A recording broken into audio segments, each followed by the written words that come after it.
Su nombre era Consuelo. Consuelo Reyes de Mendoza.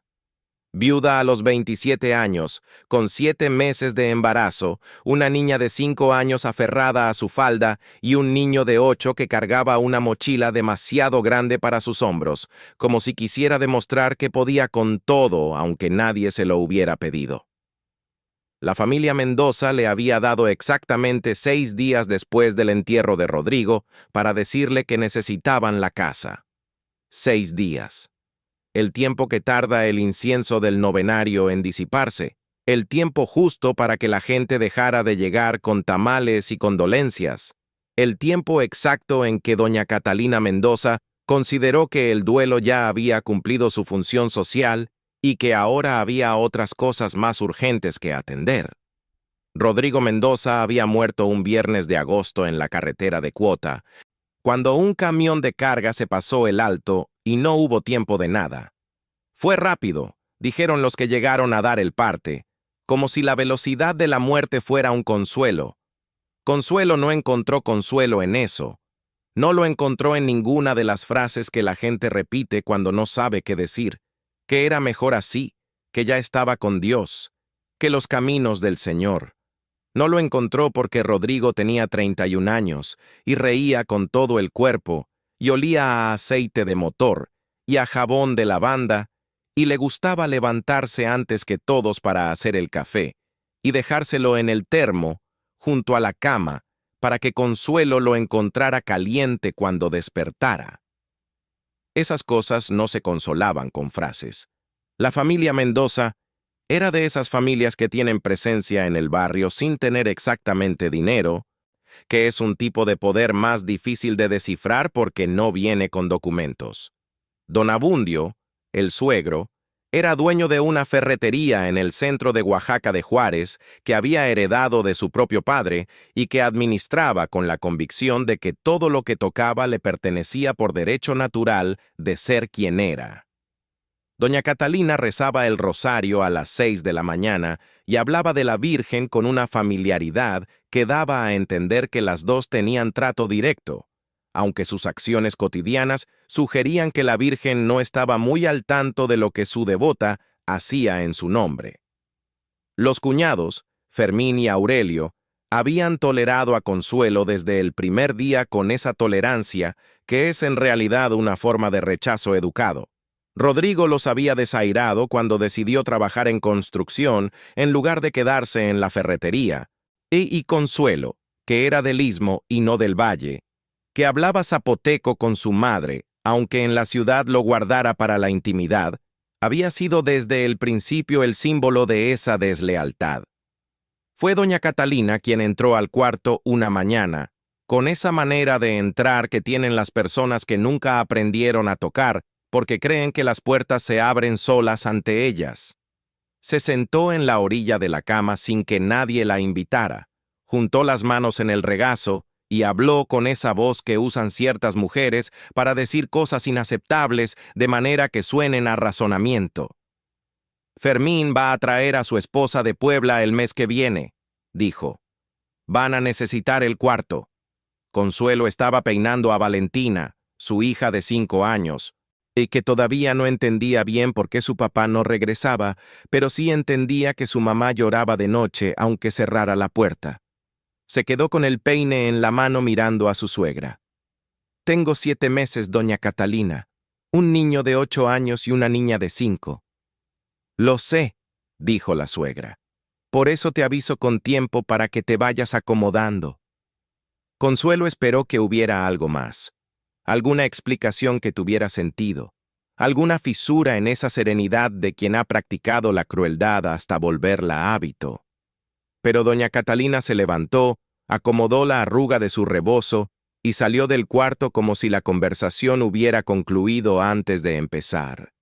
Esa noche Consuelo acostó a los niños, esperó a que la respiración de los dos se volviera pareja y profunda. Y se sentó en el suelo con la espalda contra la cama y las manos sobre el vientre en la oscuridad. Pensó en su madre. Pensó en el Istmo, en Juchitán, en la casa de adobe y palma donde había crecido, en el olor a mar y a caldo de iguana y a flores de mayo. Pensó en llamar a su madre, pero su madre llevaba 2 años con una enfermedad en los pulmones que le había ido quitando primero el aliento y luego la movilidad, y que ahora la tenía en una cama sin poder recibir visitas largas.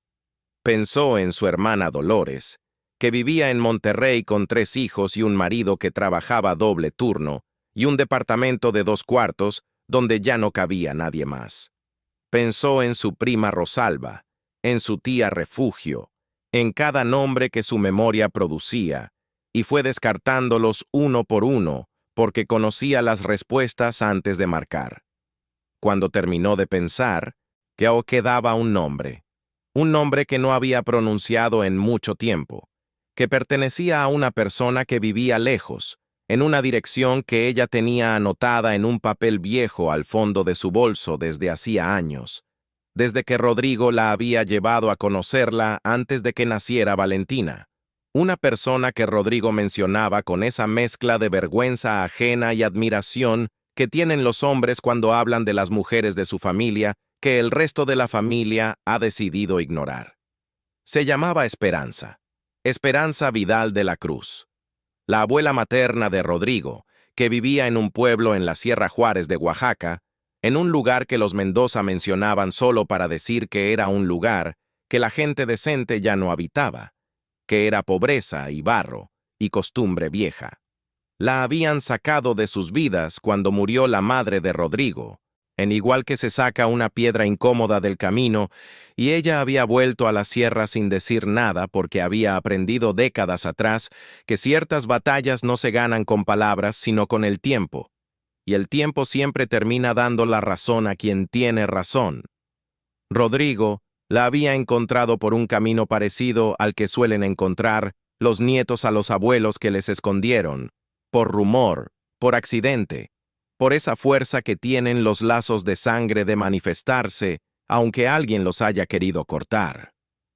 Un primo de un primo en una boda había mencionado a una señora Vidal en Guelatao, que dicen que era pariente de los Mendoza, aunque nadie habla de eso. Rodrigo fue. Encontró a su abuela materna en medio de una construcción, con las manos en la masa de barro y paja, levantando una pared con una concentración que no se interrumpió por la llegada de un desconocido hasta que la pared estuvo terminada. Luego lo miró, lo reconoció sin que nadie se lo dijera, como se reconocen ciertas cosas que vienen de adentro, y le dijo que tenía los ojos de su madre y que eso era una buena herencia. Desde entonces Rodrigo la visitaba cuando podía, en silencio, sin contárselo a su familia porque había aprendido que ciertas alegrías se conservan mejor guardadas. 2 años antes de morir, la había llevado a conocer a Consuelo.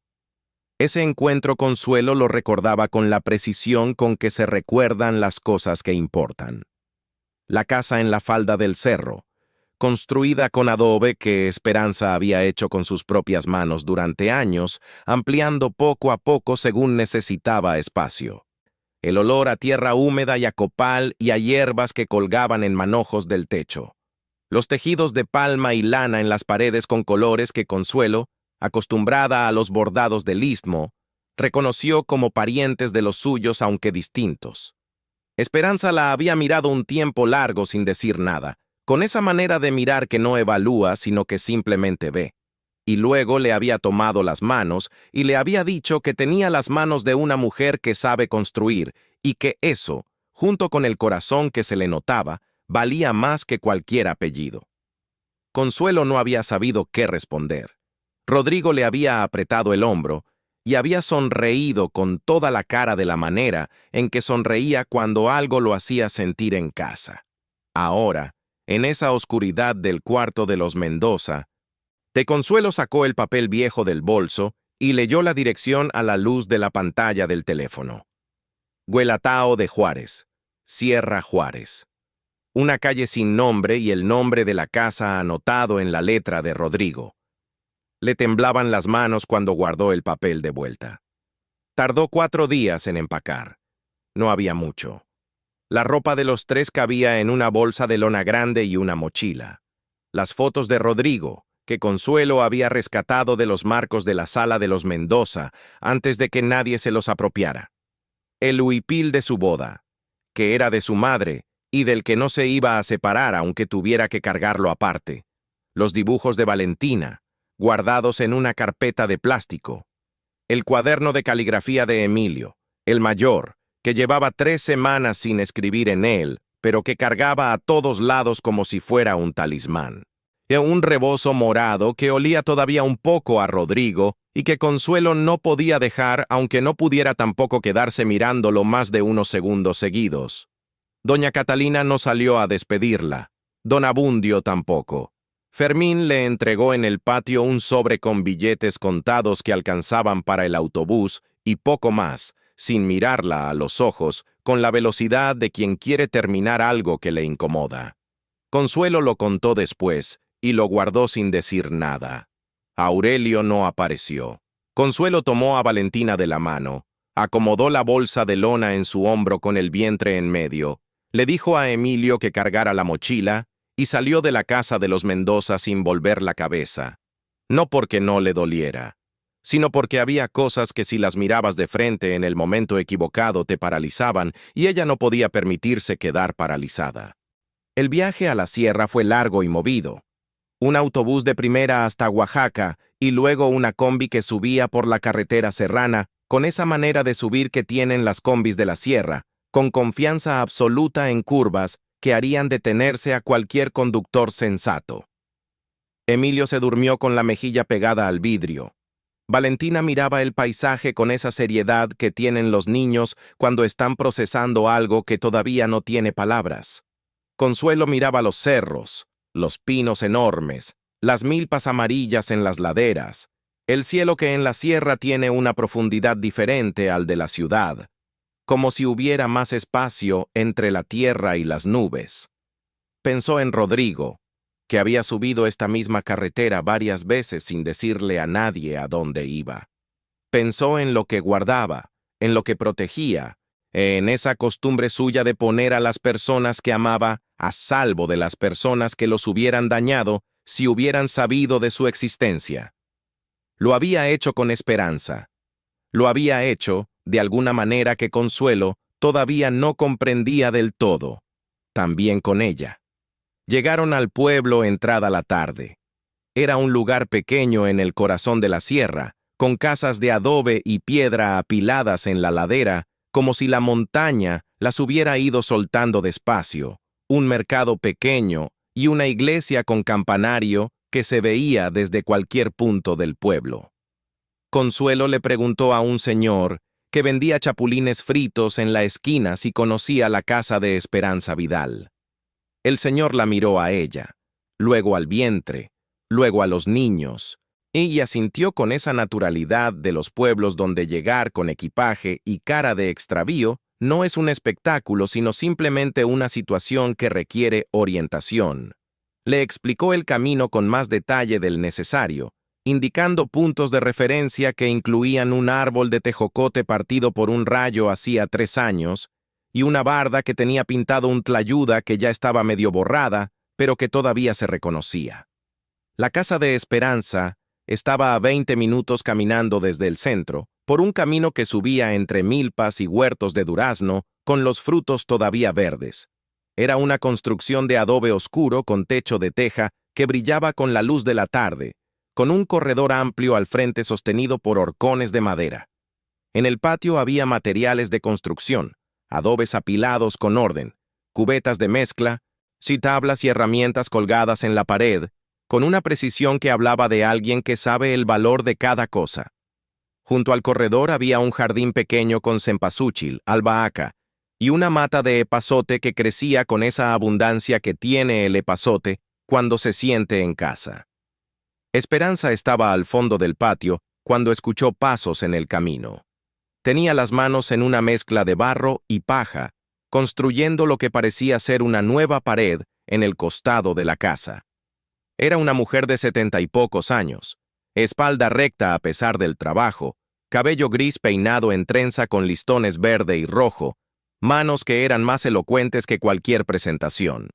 Levantó la vista, Vio a Consuelo con los 2 niños y el vientre de 7 meses, y la bolsa de lona y el rebozo morado, y el cansancio de días acumulados sin dormir bien. Ari se quedó quieta un momento. Luego se limpió las manos en el delantal y caminó hacia el portón con esa parsimonia de quien sabe lo que va a hacer antes de llegar. Miró a Consuelo. Miró el vientre. Miró a Emilio, que le devolvió la mirada con los brazos ligeramente tensos como quien está listo para defender algo sin saber todavía qué. Miró a Valentina, que escondió la cara en el hombro de su madre. «Sé lo de Rodrigo», dijo en voz baja. «Me llegó el aviso». Consuelo abrió la boca. La cerró. Cuando volvió a abrirla, los ojos ya se le habían puesto húmedos, y la voz le salió en ese tono que tiene la voz cuando el cuerpo ya no puede sostener más. «No tengo a dónde ir, doña Esperanza. Sé que no tengo derecho de llegar así. Pero no me quedó ningún otro lugar». Esperanza no respondió a eso. Noah no respondió porque había cosas que no necesitan respuesta sino acción. Abrió el portón completamente y se hizo a un lado. «Entren. Los niños traen hambre». Adentro la casa olía a tierra y a leña y a algo dulce que resultó ser atole de guayaba que estaba guardando en la olla. Era pequeña, pero tenía la clase de orden que produce el conocimiento profundo del espacio. Cada cosa en su lugar, no por estética, sino por funcionalidad. Cada rincón con un propósito. Había una sala con equipal y sillas de madera, una cocina con fogón de leña y una repisa de barro con ollas alineadas por tamaño, un cuarto al fondo y uno más chico junto a la cocina con vista al jardín. En las paredes había tejidos de lana y un calendario de la comunidad con nombres en zapoteco serrano que Consuelo no reconocía del todo, pero cuya cadencia le recordaba al zapoteco del Istmo, que hablaba con su madre, como 2 ríos del mismo nacimiento que hubieran tomado cauces distintos. Esperanza sirvió atole y tlayudas con frijoles negros que tenía del mediodía. Sentó a Emilio y a Valentina en la mesa sin preguntarles si tenían hambre, porque era evidente que sí. Valentina comió despacio al principio, desconfiada de la señora nueva, y luego comió con hambre porque el atole estaba bueno y dulce. Emilio limpió el plato en silencio y luego miró a Esperanza con esa expresión de los niños de 8 años, cuando quieren hacer una pregunta que no saben si está permitida. «¿Usted conocía a mi papá de chico?», preguntó. Esperanza lo miró con esos ojos directos que miran las cosas sin rodeos. «Lo conocí de grande, cuando ya tenía tu edad más o menos. Su familia me tenía apartada, pero cuando me encontró lo reconocí de inmediato. Era igualito a su mamá. Emilio procesó eso. ¿Por qué lo tenían apartado de usted? Porque hay familias que tienen miedo de lo que no pueden controlar», dijo Esperanza. «Y yo era de las cosas que no podían controlar. Pero eso ya pasó. Ahora están aquí». Emilio asintió con la solemnidad de los niños que han aprendido a aceptar las explicaciones verdaderas cuando las reconocen. Esa noche Consuelo acostó a los niños en la cama del cuarto chico y se quedó sentada en la cocina con Esperanza mientras el fuego del fogón se iba apagando despacio. Esperanza le sirvió té de hojas de naranjo con miel y se sentó frente a ella con las manos sobre la mesa. «Te dijeron que se iban a necesitar el cuarto», dijo directo. «Me dijeron que necesitaban espacio», respondió Consuelo. «Es lo mismo», dijo Esperanza. «A mí me dijeron algo parecido cuando murió la mamá de Rodrigo, que yo ya no tenía lugar en la familia porque era familia de ella y no de ellos, como si el amor se heredara por línea paterna y el resto se pudiera devolver». Consuelo la miró. «Rodrigo nunca me contó eso con detalle. Rodrigo era de los que protegían a la gente de los dolores que no eran necesarios cargar», dijo Esperanza. «Era una virtud y a veces también una costumbre de guardarse cosas que después alguien más tenía que descubrir solo». Bebió su té. «¿Tienes dinero?» «Poco. Lo que me dio el cuñado para el pasaje y algo que Rodrigo tenía separado». «¿Tienes trabajo?» «Trabajaba de costurera antes de casarme. Los últimos 4 años me quedé en la casa. Sé coser bien, bordado también. Aprendí del Istmo». Esperanza asintió despacio, con esa manera de asentir de quien está confirmando algo que ya había considerado. «Aquí te quedas», dijo. El cuarto es para ti y los niños. El bebé nace aquí, si es necesario. Yo sé recibirlos. No te estoy haciendo un favor, te estoy diciendo cómo son las cosas. Consuelo sintió algo moverse adentro de ella que no era el bebé, aunque el bebé también se movió en ese momento, como si hubiera escuchado. Era algo más profundo, como cuando se suelta un nudo que llevas tanto tiempo apretado que ya no recuerdas que está ahí y que cuando se afloja duele primero y luego descansa. Gracias, te dijo con la voz rota. Esperanza negó con la cabeza. Espérate a dar las gracias. Primero vamos a ver de qué estás hecha. Los días que siguieron fueron extraños de una manera buena, con esa extrañeza de los cambios que son también regresos. Consuelo llevaba meses viviendo en la casa de los Mendoza, midiendo cada palabra y cada gesto, calibrando cada cosa que hacía según el humor de doña Catalina, caminando por la casa como se camina por territorio ajeno. De repente estaba en un lugar donde nadie la medía, donde podía levantarse y tomar café en el corredor, viendo los cerros de la sierra con la niebla de la mañana todavía colgada entre los pinos, sin dar explicaciones a nadie. Esperanza se levantaba antes del amanecer, siempre. Cuando Consuelo salía de su cuarto todavía con los ojos entrecerrados, la encontraba ya en el fogón. Su calentando tortillas con esa parsimonia de quien ha hecho lo mismo miles de veces y sabe que el secreto está en no tener prisa. El café de olla ya estaba listo, con canela y piloncillo, del tipo de café que no se parece al café de la ciudad más que en el nombre. Desayunaban juntas cuando los niños dormían, en ese silencio de las madrugadas de sierra que tiene su propio sonido, el viento entre los pinos, los gallos del vecino, el agua del río que se escuchaba desde lejos cuando había silencio suficiente para oírlo. No era un silencio incómodo. Era el silencio de dos personas que han aprendido a estar presentes sin necesitar llenar todo el espacio con palabras. Emilio se adaptó con esa rapidez de los niños que llevan demasiado tiempo cargando cosas de adulto y que cuando encuentran un lugar donde soltarlas no saben al principio qué hacer con las manos vacías. El segundo día le preguntó a Esperanza si podía ayudarla con los adobes. Esperanza lo miró un momento, evaluando, y le dijo que sí, que una mano más nunca sobra. Le enseñó a mezclar el barro con paja, la proporción correcta, cómo se sabe cuando la mezcla está lista por la textura y no por el tiempo. Emilio aprendió con esa aplicación de los niños que necesitan sentir que contribuyen a algo real. Valentina tardó más. Era más chica y lo de Rodrigo le había pegado de una manera que no tenía palabras, que se manifestaba en silencios largos y en aferrarse al rebozo morado que olía a su papá, y en mirar hacia ningún lado con una expresión que a Consuelo le apretaba el pecho. Esperanza no la forzó. No intentó hacerla hablar ni estar bien antes de tiempo. Le ponía cosas cerca, una mazorca de maíz morado para jugar, un gato rayado que de repente aparecía en su regazo como si hubiera decidido él solo que esa niña lo necesitaba, un pedazo de barro suave para que hiciera lo que quisiera con él. Valentina hizo primero una bola, luego una figura que podría ser un perro o podría ser un venado. Luego, con cuidado y concentración que ningún adulto le había pedido, hizo una figura pequeña que era claramente una persona, con brazos abiertos. La puso a secar en la ventana del cuarto y la miró mucho tiempo sin decir nada. O fue Esperanza quien empezó a enseñarle. Tenía barro de distintas calidades guardado en cubetas, barro del río y barro del cerro, y barro mezclado con arena según para qué se usara. Le mostró a Valentina cómo trabajarlo con las palmas, cómo sacarle el aire, cómo la forma aparece cuando no se lucha contra el barro, sino cuando se trabaja con él. Valentina aprendía con esa concentración total de los niños cuando algo les importa de verdad, con la lengua ligeramente afuera y los ojos fijos en las manos de la anciana. La primera olla que hizo, pequeña y torcida, la sostuvo con las dos manos y la miró como si fuera un milagro menor. Y lo era.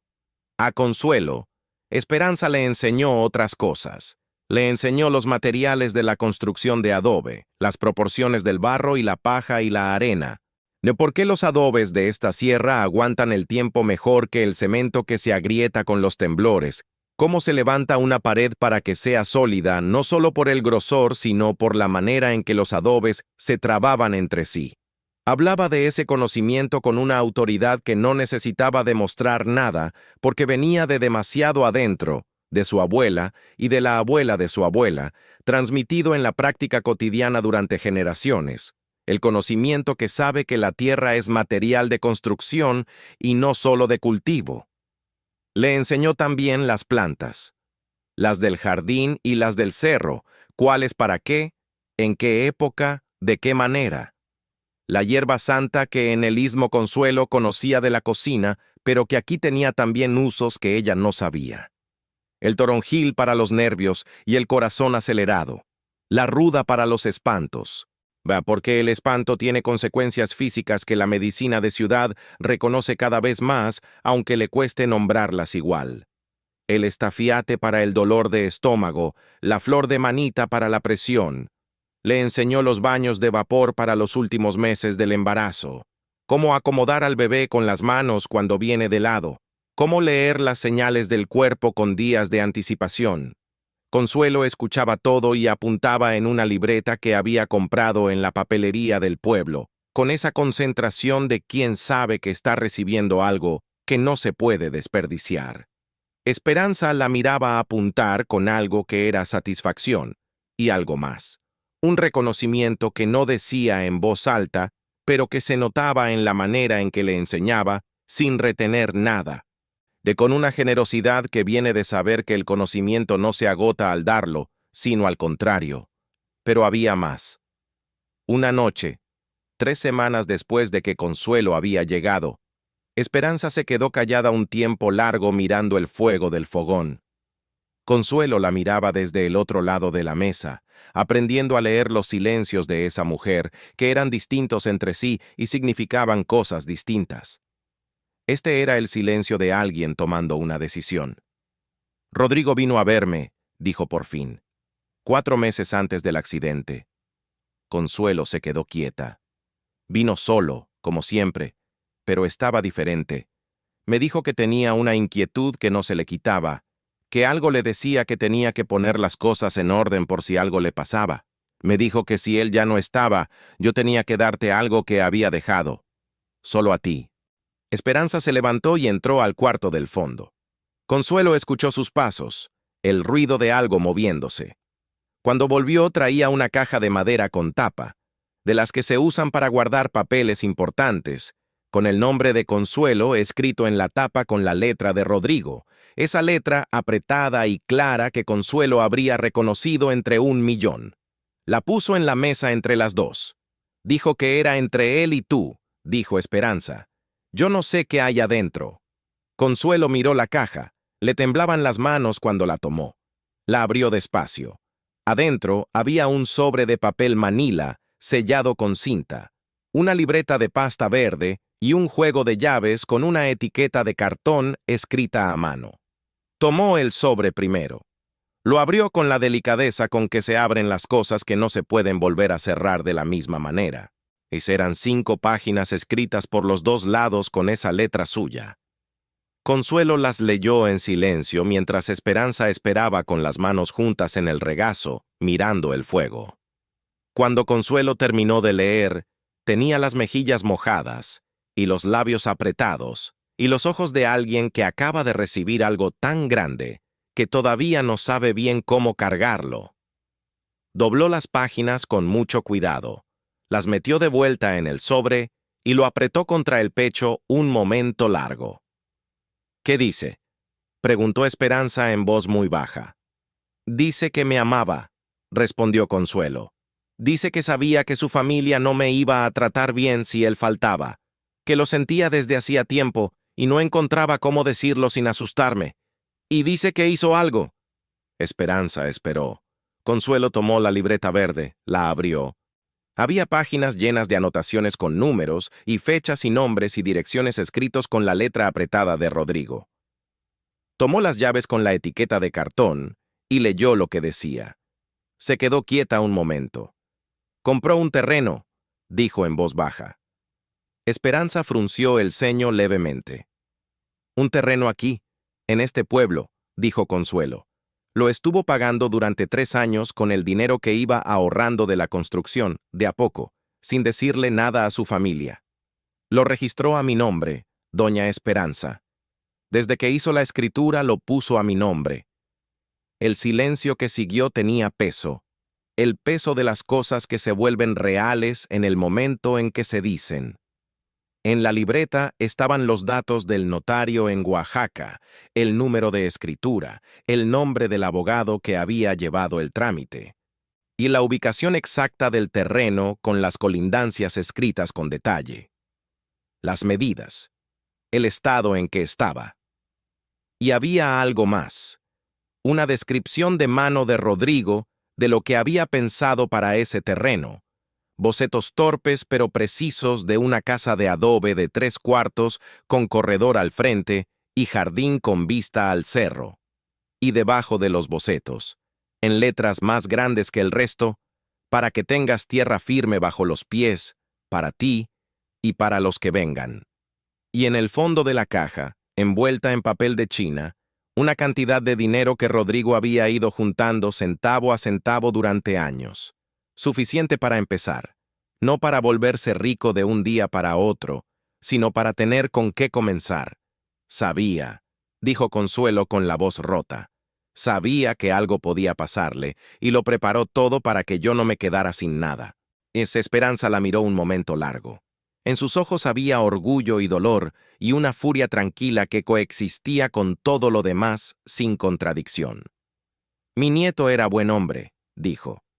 Los Mendoza nunca lo merecieron. La bebé nació 22 días después.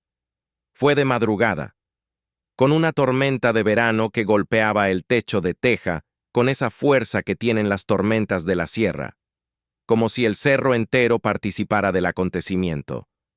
Esperanza fue la partera, como había sido con mujeres de la comunidad durante décadas, con esas manos que sabían lo que hacían con una calma que da el conocimiento verdadero. Emilio y Valentina dormían en su cuarto. Consuelo apretó los dientes y la mano de Esperanza y empujó cuando la anciana le dijo que empujara. Cuando la bebé llegó al mundo, la tormenta arreció un momento como si también quisiera anunciarla. Lloró con una voz entera y sin concesiones. Fue niña. La llamaron Lucía. Lucía Esperanza Mendoza. El primer nombre porque la madrugada en que nació el cielo estaba siendo rasgado por relámpagos, esa luz violenta y breve que antecede la claridad. El segundo porque era el nombre de la mujer que la había recibido en el mundo con las manos que sabían.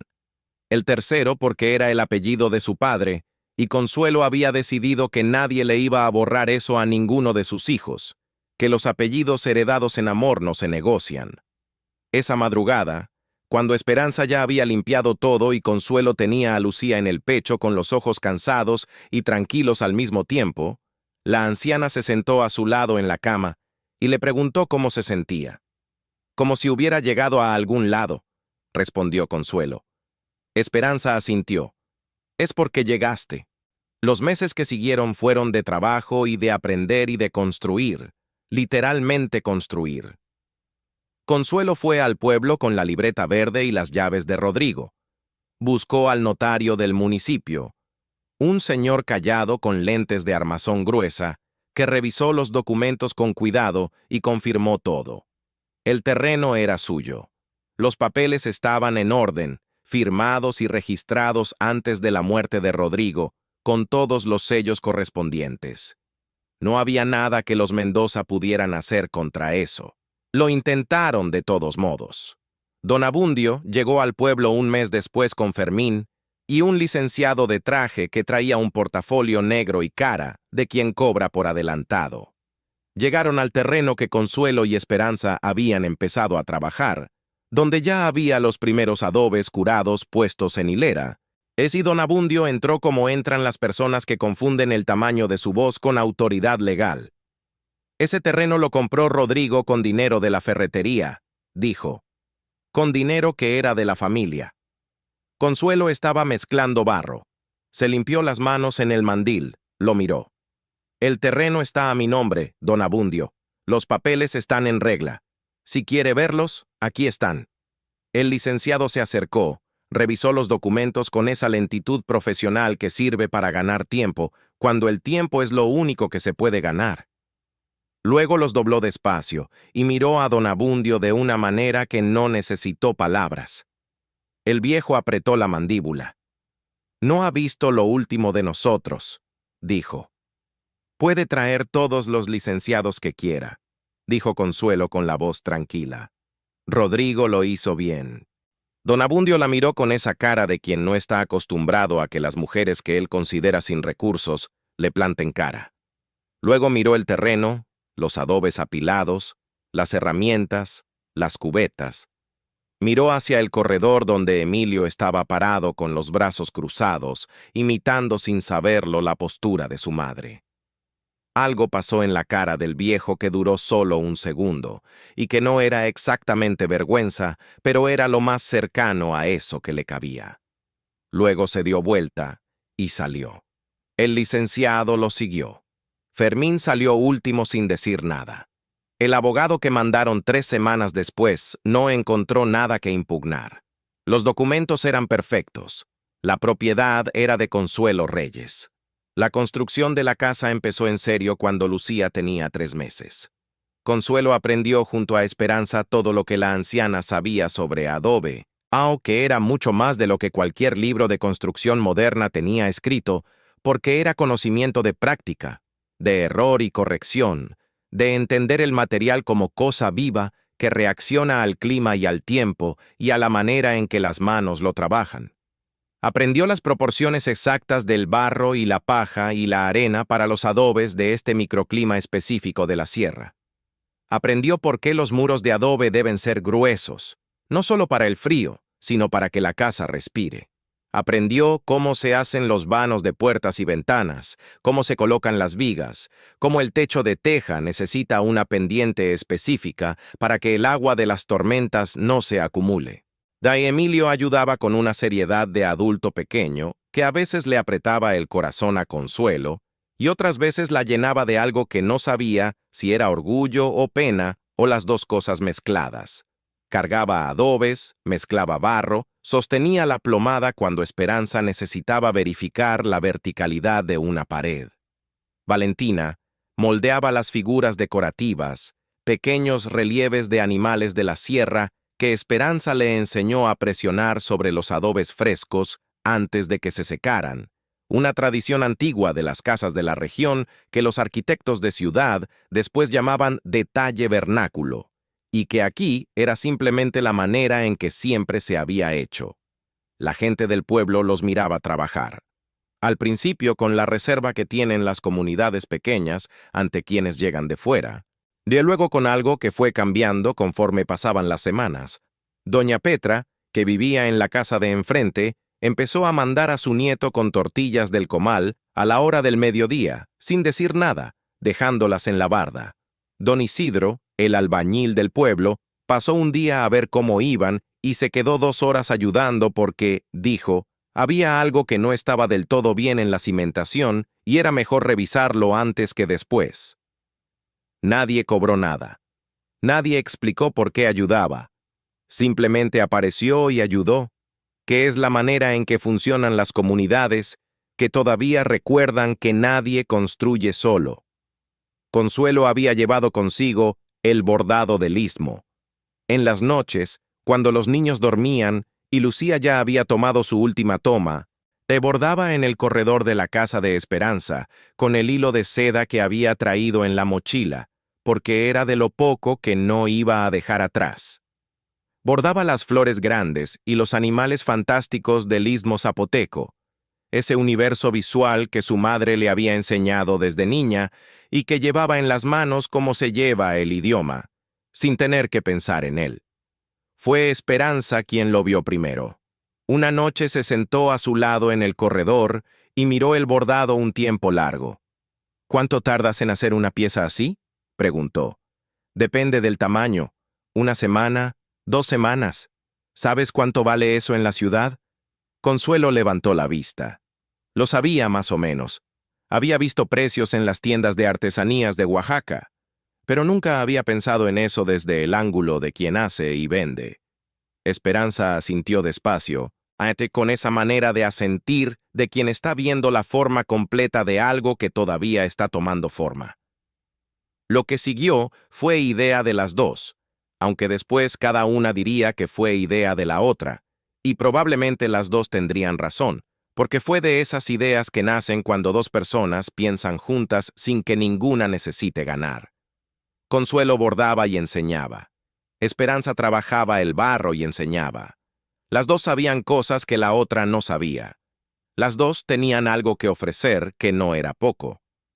Empezaron con lo que tenían en las manos. Consuelo abrió un pequeño taller en el corredor de la casa que se estaba construyendo, todavía sin paredes terminadas, con un toldo de plástico como techo provisional.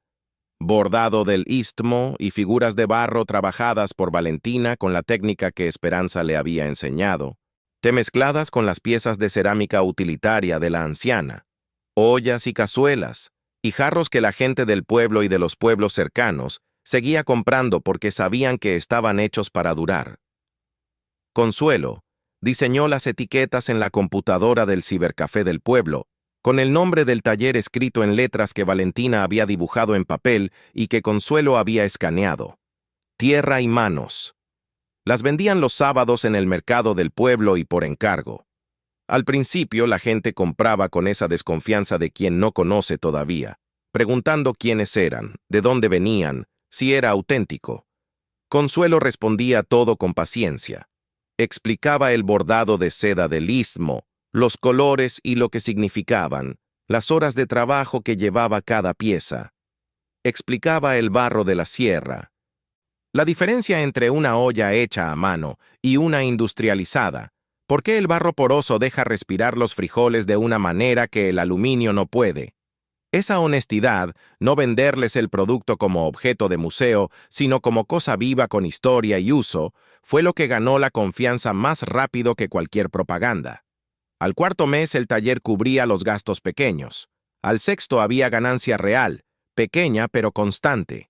Una tienda de artesanías en Oaxaca capital hizo un pedido de bordados, después de que una clienta de la Ciudad de México compró uno en el mercado del pueblo y preguntó dónde podía conseguir más. Una fotógrafa que andaba documentando comunidades de la sierra tomó fotos del proceso de construcción de la casa y las publicó, y de repente había mensajes de personas que preguntaban si se podían comprar piezas por envío. La casa quedó terminada un lunes de mayo, casi un año después de que Consuelo había llegado al pueblo con sus bolsas y sus hijos de la mano. Era exactamente lo que Rodrigo había dibujado en sus bocetos torpes: 3 cuartos, corredor al frente, jardín con vista al cerro. Los muros de adobe tenían los relieves de animales que Valentina había presionado sobre los adobes frescos, un venado en la pared de la sala, un quetzal sobre la puerta del cuarto grande, una iguana en la pared del jardín, porque Lucía, que ya gateaba y tenía opiniones firmes sobre todo, había señalado el molde con autoridad inequívoca. El techo de teja brillaba con el sol de la tarde. En el jardín ya había cempasúchil y epazote y una mata de albahaca que doña Petra había traído de regalo la semana anterior. Fue un martes de mercado. Es casi un año y medio después de haber salido de la casa de los Mendoza, cuando Consuelo vio a doña Catalina. La suegra estaba en el mercado de Oaxaca capital comprando verdura. Consuelo había ido a entregar un pedido de bordados a la tienda que le hacía encargos. Se vieron desde lejos. Doña Catalina se quedó quieta en medio del pasillo cuando reconoció a Consuelo, con su mandil de trabajo y Lucía en el capazo en la espalda y una bolsa con las piezas terminadas en la mano. Se veía diferente, más vieja, sí, pero también de otra manera, como si algo que antes la sostenía desde adentro se hubiera ido gastando y ahora cargara su propio peso de una manera distinta. Doña Catalina se acercó despacio. Miró a Lucía en el capazo. La miró un tiempo largo con los ojos que se le fueron poniendo húmedos de una manera que Consuelo no le había visto nunca. «¿Cómo se llama?», preguntó en voz baja. «Lucía», dijo Consuelo. «Lucía Esperanza». Doña Catalina frunció el ceño al escuchar el segundo nombre, ese nombre que pertenecía a la mujer que los Mendoza habían descartado como si viniera de un lugar que avergonzara. Abrió la boca, la cerró. Era el nombre de la abuela de Rodrigo, dijo, y en su voz había algo que podría ser pregunta o podría ser reconocimiento tardío. Era, dijo Consuelo, y ahora es el de mi hija. Doña Catalina la miró. Miró a Lucía. Miró la bolsa con las piezas bordadas. Algo pasó en su cara que no era arrepentimiento exactamente, pero que era lo más cercano a eso que Consuelo le había visto nunca. Luego asintió despacio y se dio vuelta y se alejó sin comprar nada. Consuelo la vio irse, y luego bajó los ojos a Lucía, que la miraba desde el capazo, con esos ojos grandes y serios de los bebés que parecen estar evaluando todo lo que ven. Pensó en Rodrigo, en la caja de madera, en las 5 páginas escritas por los 2 lados, en las llaves con la etiqueta de cartón y la letra apretada y clara. Pensó en todo lo que él había hecho en silencio para que ella no se quedara sin nada. Pensó en Esperanza, con las manos en el barro levantando una pared, en las proporciones exactas del adobe, en el conocimiento de generaciones que vivía en esas manos. Pensó en lo que habían construido las dos, una viuda de 27 años con 3 hijos y una anciana zapoteca que su propia sangre había descartado como se descarta lo que incomoda. Entendió lo que Rodrigo había entendido antes de irse, que a veces el amor más grande no se demuestra quedándose sino preparando el camino para cuando ya no estés, y que las personas que su familia había considerado sin valor, la esposa sin apellido aceptable y la abuela sin lugar en la familia, eran exactamente las que merecían quedarse con todo. Don Abundio no volvió. El último intento legal fue desestimado en 2 semanas por la abogada de Consuelo, una mujer de la misma región que conocía la legislación agraria mejor que nadie y que cobró según lo que el cliente podía pagar. Después de eso, el silencio de los Mendoza fue definitivo. Fermín apareció una sola vez, solo, un domingo de mañana. No fue al taller ni a la casa nueva. Fue a la casa de Esperanza, que era donde Consuelo todavía tomaba el café de las mañanas antes de bajar al taller. Oh, llegó por el camino con esa manera de caminar de quien no tiene muy claro lo que va a decir, pero sabe que tiene que decirlo. Se detuvo en el portón. «Vine a pedirte perdón», dijo, «por lo que hicimos, por cómo te tratamos». Consuelo lo miró desde el corredor un tiempo. Detrás de ella, Esperanza seguía bordando sin levantar la vista, que era su manera de estar presente sin intervenir. «¿Te mandó tu madre?», preguntó Consuelo. «No», dijo Fermín, «fui yo. Me tardé mucho en decidirme, pero fui yo». El silencio que siguió fue largo. «No te voy a decir que estuvo bien lo que hicieron», dijo Consuelo finalmente, «porque no estuvo bien. Pero sí te digo que lo que hicieron nos trajo hasta aquí, y aquí estamos bien». Fermín asintió. Miró la casa al fondo, el jardín, el cerro detrás. Miró a Emilio, que estaba acomodando adobes en el costado con una seriedad de adulto pequeño. «Rodrigo te quería mucho», dijo. «Siempre lo supe, aunque nunca lo dije». «Lo sé», respondió Consuelo. Fermín se fue sin entrar. No volvió, pero esa visita dejó algo diferente en el aire, no perdón exactamente, que eso toma tiempo y no se fuerza, sino una especie de honestidad que antes no había estado. Lucía creció escuchando 2 lenguas, el español de su madre y el zapoteco serrano que Esperanza le enseñó desde que empezó a hablar, más el zapoteco del istmo que Consuelo le transmitió como había recibido ella, no como idioma de enseñanza, sino como idioma de casa. Creció aprendiendo los materiales de la tierra, el barro y la paja, y la proporción exacta del adobe para este microclima específico.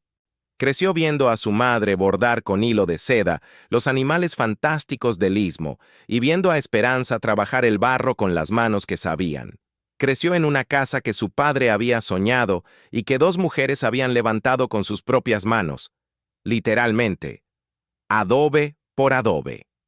Cuando alguien le preguntaba de dónde venía su familia, Lucía respondía siempre lo mismo.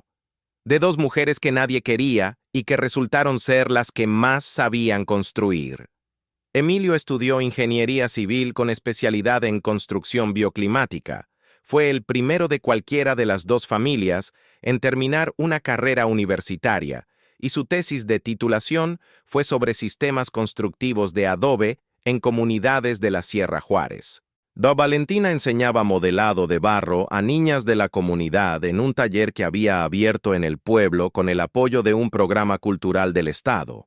El taller Tierra y Manos creció 2 veces. Primero cuando tomaron un segundo espacio en el mercado del pueblo, luego cuando empezaron a recibir encargos de tiendas de diseño en la Ciudad de México, que habían descubierto que el bordado de seda del Istmo era una de las tradiciones textiles más complejas del continente. Esperanza murió a los 81 años. Un amanecer de noviembre con la sierra quieta y el cielo de esa claridad fría que tienen los amaneceres de temporada seca, en la cama de su casa con Consuelo y los 3 niños a su alrededor. Murió hablando, que era lo que había hecho toda la vida, transmitiendo lo que sabía, porque esa es la única manera en que el conocimiento sobrevive, de mano en mano, de boca en oído, de quien sabe a quien quiere aprender. La enterraron en el panteón del pueblo con sus listones verde y rojo en el cabello. En la lápida, además del nombre completo, Esperanza Vidal de la Cruz, Consuelo pidió que pusieran una sola línea más. Decía simplemente, la que construyó, porque eso era lo que era. La que construyó casas con sus manos y conocimiento, con sus palabras, y familia, con su generosidad. La que sabía que la tierra no es solo lo que se cultiva, sino también lo que te sostiene cuando no te queda nada más. La que sabía que una mujer a quien su propia sangre descarta, todavía puede ser el origen de algo que dura, si encuentra a otra mujer descartada y las dos deciden levantar algo juntas. Y la casa de adobe en la falda del cerro sigue en pie. Los relieves de animales que Valentina presionó sobre los adobes frescos todavía se ven en las paredes, el venado y el quetzal, y la iguana decidida. El taller Tierra y Manos sigue en el mercado del pueblo con ese nombre escrito en las letras que dibujó Valentina de niña. Y dicen en el pueblo que si le preguntas a quien atiende el mostrador de dónde vienen las piezas, te contará la historia de una mujer de 27 años que llegó a la sierra con 3 hijos y una bolsa de lona, y de una anciana zapoteca que la estaba esperando aunque todavía no lo sabía, y de un hombre que amó suficiente como para preparar el camino antes de que ya no pudiera caminar, y que ese camino llegó exactamente a donde tenía que llegar.